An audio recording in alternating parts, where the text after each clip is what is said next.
I start work at 9 o'clock and finish at 5. Have an hour's break for lunch. I do about 35 hours a week.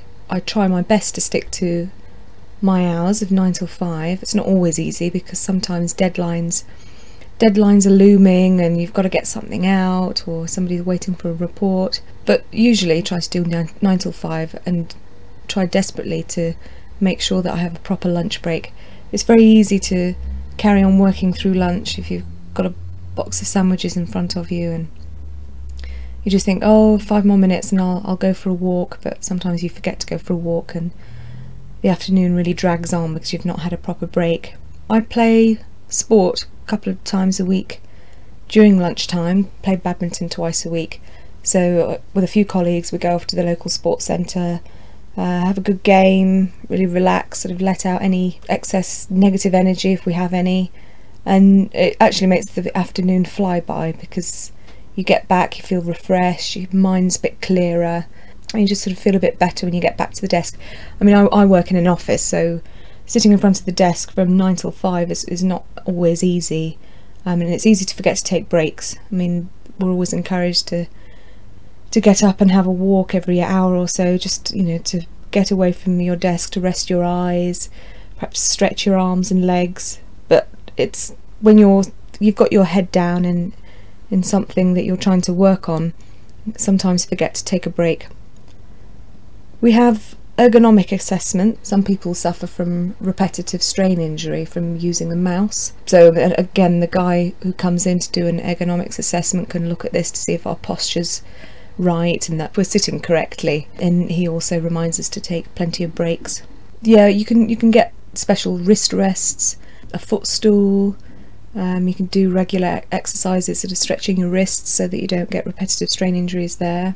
I think the other things in your working environment, I mean, for me, what's important is to have a good atmosphere in the workplace, you know, a good relationship with your colleagues, a line manager that you can speak to and not feel intimidated. It's important that you feel valued and that your role is clearly defined. If you're a team leader, then that's clear, and you're not being managed from somebody below you. Or you need to know not only what your role is about, but also where you can go in the future.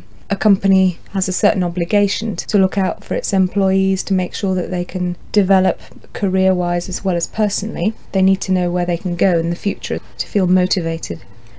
I wouldn't want to work in a very monotonous job. I'm quite lucky in that mine's quite varied. Sometimes there are things that take a long time and they can be a bit tiring, but for the most part it's pretty interesting and stimulating, and I like to feel a sense of achievement, sort of feel as if all the stuff I've been working on has some positive outcome. It's nice to see the final product when you know that all that hard work has paid off, and that somebody who's bought your product likes it. I guess the other thing I like about working 9 till 5, because I used to teach, so I did different hours, you know, sometimes evenings, sometimes Saturday mornings.